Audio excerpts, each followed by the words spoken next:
네, 여러분 안녕하십니까? 세계사 읽어주는 남자 브라이언입니다. 종교개혁을 부른 신의 대리인, 교황의 탐욕. 편안하게 한번 읽어드리겠습니다. 교황은 신을 대신해서 왕권을 부여했고요. 그리고 재산을 소유할 수 있었으며 마지막으로 군대를 동원할 수 있었습니다. 어떻게 종교의 최고 지도자가 이러한 부분들을 할 수 있었을까? 그만큼 사실 십자군 전쟁과 관련된 키워드이기도 한 이 교황은 종교가 지배하던 중세 시대에 가장 막강한 권력을 가진 사람이었습니다. 신의 뜻을 전하는 사람으로서 로마 교회의 대주교를 결국에는 종교의 황제라는 뜻으로, 그러니까 교황은 종교의 황제라는 뜻입니다. 지금까지도 2000년 동안 지위를 유지하고 있죠. 근데 과거의 중세 시대의 교황과 지금의 교황은 물론 다르긴 하지만 권력적인 측면에서 그리고 황제와 교황이 힘겨루기를 하게 됩니다. 황제와 교황의 충돌이 심해져서 교황이 황제를 파문하는 일이 벌어지게 됩니다. 파문은 그리스도교인들에게는 사회적인 사형과 같은 일이었습니다. 우리가 보통 그 사형 제도를 the death penalty system이라고 얘기하는데 이건 말 그대로 social death penalty였던 것입니다. 그래서 황제는 견디지 못하고 교황을 찾아가서 무릎을 꿇고 빌어야만 했습니다. 이것이 바로 그 유명한 간호사의 굴욕이었습니다. 어제의 친구가 오늘의 적이 되기도 하고 어제의 적이 오늘의 친구가 되기도 하는 이러한 상황. 프랑크 왕국과 교황은 서로에게 도움을 주고받으며 돈독한 관계를 유지했습니다. 그러나 왕이 자신에게 충성하는 사람을 주교의 자리에 앉히려고 하자 교황은 오직 자신만이 성직자를 임명할 수 있는 권리가 있다고 반발하게 된 것이죠. 이 무렵에 교황은 비잔티움 제국이 이슬람 세력으로부터 공격을 받자 자신의 힘을 더욱 키우기 위해 십자군 전쟁을 일으키게 됩니다. 십자군 전쟁이 진행되는 동안에 교황은 태양, 황제는 달이라는 이야기가 나올 정도로 막강한 힘을 자랑했습니다. 그런데 이 교황의 권위에 엄청난 도전을 하는 사건이 발생하게 됩니다. 그건 바로 아비뇽 억류 사건이라는 표현인데요. 아비뇽 유수라고도 불리는 사건으로 이탈리아 로마에 위치한 교황청을 강제로 프랑스 남부 지방인 아비뇽으로 옮겨서 1309년부터 1377년까지 머무르게 한 사건이 되겠습니다. 사실 그 당시만 해도 14세기에 강력한 왕권을 확립해 나가던 프랑스는 필리프 4세가 로마에 있던 195대 교황인 클레멘트 5세를 프랑스의 아비뇽으로 이전하겠다고 합니다. 예를 들면 우리나라로 치면은 트럼프 대통령이 조금 비약적으로 얘기하면 이재명 대통령에게 우리나라로 와 아니면 이쪽으로 가라고 명령을 내리는 것이죠. 이후 약 70년 동안 교황은 프랑스의 아비뇽에 거주하게 됩니다. 그리고 이 사건을 잡아서 가둔다라는 뜻으로 아비뇽 억류라고도 부르기도 합니다. 우리가 억류하다라고 하면 어디에 갇혀 있다라는 그런 의미입니다. 그렇기 때문에 로마 교황청 입장에서는 교황의 권위가 떨어지고 프랑스의 왕권은 올라가게 되는 것이죠. 그래서 엄청난 위세를 자랑하던 교황의 권위도 아비뇽 억류 이후에 점차 약화되기 시작합니다. 그리고 70년이 지난 뒤에 프랑스의 아비뇽에도 교황이 생기고요. 로마에도 그레그리오 12세가 있고요. 그 다음에 피사의 사탑으로 유명한 로마의 피사에는 요한 23세가 등장합니다. 이것을 서방교회 대분열이라고 하는데요. 1378년부터 1417년까지 일어난 분열로 아비뇽, 로마, 피사에서 3명의 교황이 난립하면서 대혼란을 겪은 시기이기도 합니다. 이 사건으로 인해서 교황의 권위는 더욱더 약화되게 되죠. 그러다가 14세기에 우리가 2020년에 겪었던 코로나처럼 흑사병이 14세기 전역에 유럽의 전역에 펴지게 됩니다. 거리가 시신으로 덮일 만큼 많은 사상자가 발생하며 유럽을 초토화시켰습니다. 근데 잘 생각해 보면 2020년, 지금으로부터 6년 전쯤에 코로나가 발생했을 때 이탈리아에서는 특히 뭐 베네치아라든지 이런 곳에서는 하루에 10,000명 이상이 사망했습니다. 계속 사망했어요. 예. 저는 그 이유가 너무 궁금하다라고 생각했습니다. 물론 뭐 중국 사람들이 그곳에 많아서라는 얘기들도 뉴스에서 많이 보도가 되었는데 어쨌든 이 흑사병으로 인해서 많은 사람들은 인간이 타락했기 때문에 이런 죄가 생기는구나. 그래서 신이 인간에게 벌을 주는구나 라고 하면서 신이 인간을 보복한다고 생각하게 됩니다. 이런 상황에서 아무것도 못하는 유명무실한 교황이라는 것에 대해 사람들은 개탄을 금치 못하게 되죠. 교황의 권위가 바닥을 치고 나니까 유럽 최대의 종교회의 중의 하나인 콘스탄츠 공의회를 거쳐서 결국 1414년부터 1418년까지 대립하던 3명의 교황의 폐위를 의결할 중세 최대 종교회의가 열리게 되고요. 이로써 아비뇽의 베네딕토 13세, 피사의 요한 23세, 로마의 그레고리오 12세 모두 폐위가 되게 됩니다. 지금은 사람들이 피사하게 되면 피사의 사탑을 보러 가고 로마는 뭐 콜로세움을 보러 가고 뭐 이런 식으로 관광처럼 생각을 주로 많이 하는데 결국에는 이 중세 시대에 이러한 엄청난 일들이 있었다라고 보시면 되겠습니다. 어떻게 보면은 종교라고 하는 것이 가지고 있는 엄청난 무서움이라고 저는 생각을 하는데요.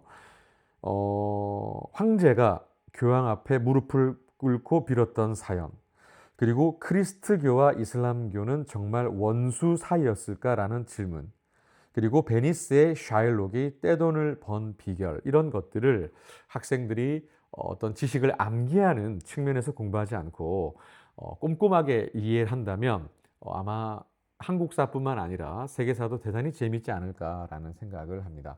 그리고 이제 요거 정리하기 전에 베니스 상인 한번 얘기해 보겠습니다. 베니스 상이라면 뭐가 떠오릅니까?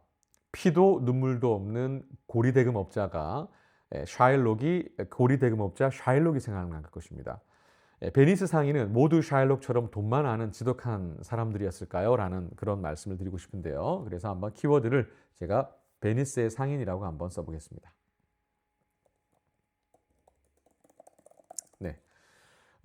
이 내용도 사실은 토론 주제이자 독해 주제, 그리고 뭐 스피킹 주제, 많은 내용으로 엮을 수 있는데요. 사실은 북부 이탈리아에 자리한 베니스는 이제 지도 먼저 한번 보시죠. 지도 한번 보여드리겠습니다. 자, 베니스로 한번 가보시죠. 자, 베네치아가 이탈리아가 되겠고요. 지금 위치가 이렇게 위치해 있습니다. 지금 보이죠? 베네치아가 이렇게 보면 지금 장화처럼 생긴 이탈리아라는 곳의 최북부 지방이라고 보시면 되겠습니다. 바로 이 베니스는 이제 갈 때만 있었던 개펄지대였습니다. 그런데 이제 이곳에 사람들이 살기 시작한 것은 5세기 무렵에 훈족의 침입을 피해서 도망 온 사람이 살기 시작하면서부터였는데요. 그리고 고등학교 1학년 모의고사 11월 모의고사의 33번 문제에 바로 베네치아가 어떻게 탄생하게 되었는지에 대한 내용도 나오니까 다음에 한번 같이 다뤄보도록 하겠습니다. 그래서 도망 온 사람들이 살기 시작하면서부터 개펄에 말뚝을 받고 건물을 짓고 그렇게 살아야만 됐습니다. 당연히 농사를 지을 땅이 없었던 베니스인은 소금과 생선을 주변 도시에 팔아서 간신히 생계를 꾸려 나갈 수 있었고요. 이렇게 척박한 환경, 우리가 보통 harsh environment라고 얘기를 하는데요. 이 척박한 환경은 이것도 한번 써볼까요? 자, 네, 여기에다가 한번 여기다가 한번 써보겠습니다. 그래서 네, 이곳은 굉장히 harsh environment였어요. 예. 굉장히 척박한 환경이었거든요. 그러다 보니까 사람들을 더 장사꾼으로 만든 거예요. 즉 환경 결정론인 거죠. 환경을 이겨내려고 이렇게 노력을 했다라고 보시면 되겠습니다. 그리고 나서 이렇게 이런 상황에서 훌륭한 선박과 항해술로 베니스는 빠르게 발전을 해 나가게 되고요. 그리고 이제 유럽 도시와 비잔티움을 연결하는 지리적 이점도 한몫했습니다. 위치 아까 보시면, 자, 이렇게 보시면, 네, 지금 보세요. 예, 지금 베네치아가 이쪽에 있지 않습니까? 예, 여기 보이시죠? 예, 여기 위치해 있는데 위치가 지금 최북부란 말이에요.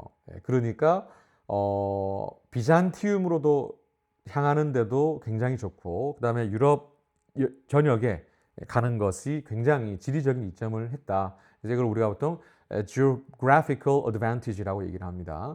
그리고 십자군 전쟁 당시에는 같은 그리스도교 국가인 비잔티움을 공격하는 등 돈을 위해서라면 물불을 가리지 않았다. 약간 이런 이미지가 형성이 되어 있는 것이죠. 그러면서 이 전쟁으로 얻은 부와 그 다음에 교역로라고 우리가 보통 표현하는데 식민지를 이용해 가지고 아드리아해를 넘어 지중해의 강자로 우뚝 서게 됩니다. 지중해 해상 무역이 발달하면서 북부 이탈리아 도시들도 이득을 보게 되었는데, 그러다 보니까 상업혁명의 시대가 도래한 것이죠. 우리는 이제 18세기 후반에 산업혁명, Industrial Revolution에 대한 얘기만 알고 있는데, 실제로 이 시기에 상업혁명, 바로 상업이 commercial이라고 얘기하죠. 그래서 Commercial Revolution의 시대가 도래했다. 약간 이런 얘기를 하고 있습니다. 여러분들 그 브랜드 자라 들어보셨습니까? 자라. 예. 지금 자라 이 말 말고요. 예, 그래서 베니스 근처에 자라가 있었고요. 그 당시에 바로 그 베니스 옆에 있는 이 지역들을 바로 비잔티움 제국이라고 얘기를 했습니다. 제가 그 표시 한번 해봐 드릴게요. 네, 지금 여기서 보면 이렇게 한번 보겠습니다. 보면 여기가 지금 이 베네치아가 베니스거든요. 우리 한국에서 이렇게 표현합니다. 그리고 이 정도 지역이 있죠. 여기가 자라였습니다. 자라. 그리고 이제 여기가 비잔티움 제국이고요. 그리고 이제 이 정도가 콘스탄틴.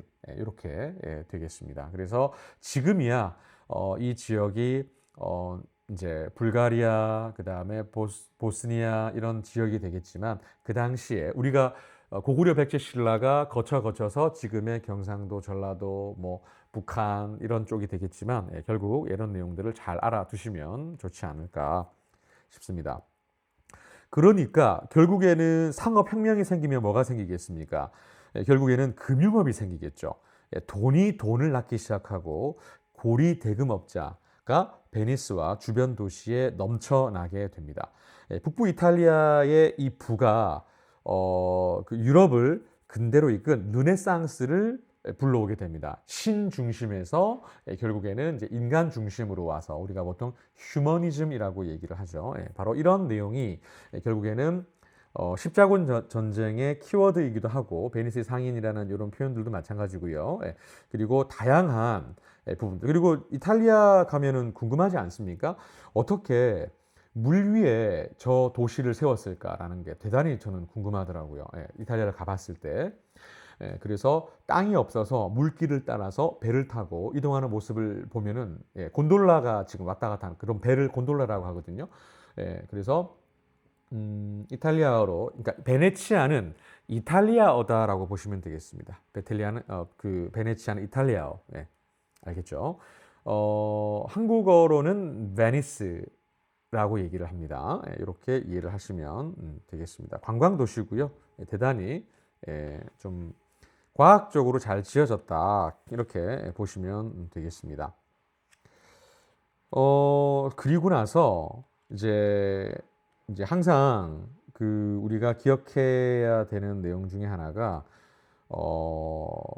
엮이는 거예요. 지금 저는 십자군 전쟁이나 교황의 권위와 관련된 내용으로 얘기를 드리고 있지만, 결국에는 모든 것은 문학, 그리고 종교, 예술, 법, 이런 기타 등등의 다양한 사회적 현상과 연결되어 있다라고 여러분들이 보시면 되겠고요. 그리고 이제 저는 이런 부분이 되게 좀 궁금했습니다. 무슬림이 시도 때도 없이 절을 하는 이유는 과연 무엇일까? 예. 그래서 그리스도교와 불교 그리고 이슬람교는 세계 3대 종교이지 않습니까? 그런데 이런 종교, 특히나 이슬람교 같은 경우는 여러 가지 분쟁에 관련되어서 폭력을 부르는 종교로 생각되는 경우가 많습니다.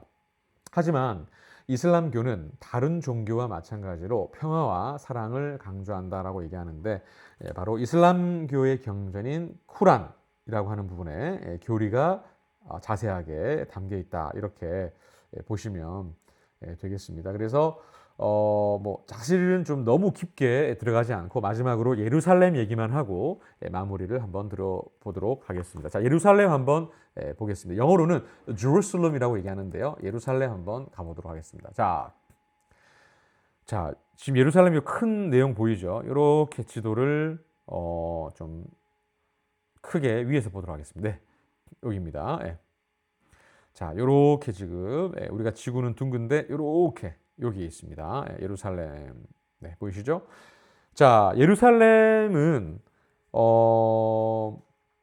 어떻게 보면 그 유대교와 그리스도교, 이슬람교에게 어떤 그 예루살렘은 그러니까 이슬람교에게 예루살렘은 굉장히 성스러운 도시였습니다.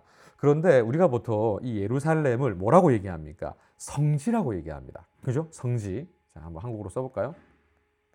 네, 이 예루살렘의 성지라고 얘기하는데 어떻게 해서 성지가 되었고 예루살렘을 둘러싸고 십자군 전쟁이 어떻게 됐는지도 간단하게 말씀을 드려보겠습니다.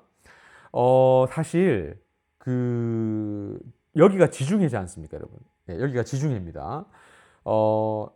예루살렘을 기준으로 이제 이쪽이 이집트, 그 다음에 이스라엘, 요르단, 레바논, 시리아 이런 식으로 되어 있는데 여기도 역시 환경이 굉장히 척박했어요. 그래서 예루살렘은 작은 마을로 출발을 했습니다. 그런데 물이 많은 산악 요새로 알려지면서 사람들이 조금씩 모이기 시작했어요. 그리고 유럽과 아시아, 아프리카의 교차로에 위치를 해 있었던 거예요. 여기도 지금 geographical importance가 들어있는 겁니다. 결국에는 총균쇠를 쓴 제레미 다이아몬드가 얘기한 것처럼 그 지리적인 위치는 어떤 국가의 존폐를 결정짓을 만큼 대단히 중요하다라고 우리는 이해하면 되겠습니다. 지리적으로 대단히 우리나라가 삼면이 바다로 둘러싸인 반도에 있고 위로는 이제 지금은 물론 북한, 중국이 있고 또 아래로는 일본이 있다 보니까 끼어 있잖아요. 그러니까 항상 외세의 침략을 받았죠. 결국에는 이제 geographically vulnerable 한 상황이었다라고 보시면 되겠는데, 어쨌든 종교는 세 개인데 성지는 하나였어요. 즉, 이 예루살렘이라는 곳이 유대교와 그리스도교와 이슬람교에게 다 중요했는데, 네, 모두가 이 성지가 예루살렘에 있었습니다. 성지라는 말은 성스러운 땅이라는 뜻인데요. 네, 예루살렘에 있었고요. 예루살렘은 유대의 성전이 있는 곳이고 예수가 부활한 곳이고 무함마드가 신의 계시를 받은 곳이기 때문에 굉장히 성스러운 곳이었다. 그래서 성지였습니다. 그런데 겉으로는 종교를 내세웠지만 속셈은 가지가지였어요. 네, 교황의 요청으로 십자군 전쟁이 시작됐죠. 네, 크루세이드 워가 시작된 거예요. 네, 그리고 그러나 십자군에 동참한 교황, 제후, 기사 이런 사람들, 시민들까지 제각각 다른 욕심이 있었어요. 교황은 왕 중의 왕, 왕과 제후는 땅, 기사는 부와 명예를 바랐고 상인과 농민은 돈을 벌 기회로 여겼습니다. 결국 원하는 게 있었어요. 우리가 영어로 뭐라고 그럽니까? objective라고 얘기하죠. 또 뭐라고 그럽니까? aim이라고 얘기하죠. 또 뭐라고 합니까? end에도 목표가 있다는 거 우리 수업 시간에 했었죠? 네, 이런 것들이 있었습니다. 그런데 이제 십자군 전쟁 전에는 예루살렘은 누가 차지하고 있었느냐? 바로 이슬람이 차지하고 있었습니다.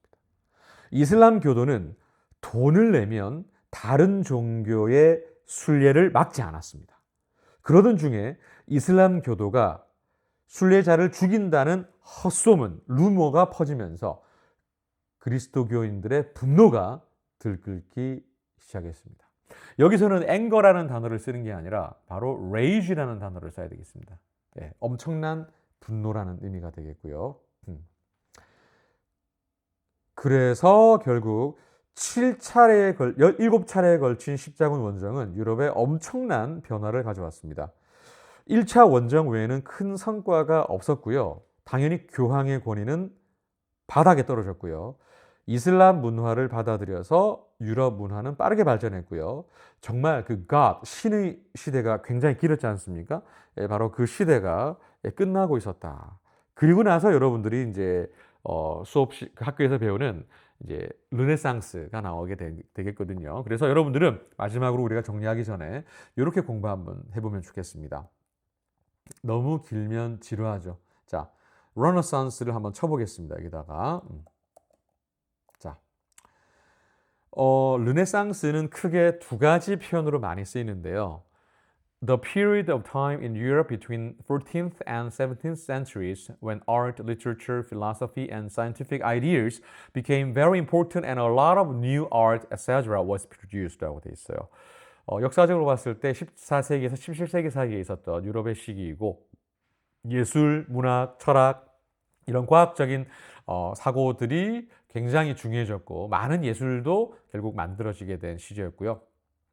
너의 인생의 르네상스는 바로 지금이다. 그러니까 부흥기라고 해석을 하시면 돼요. 부흥하다라고 하는. 예.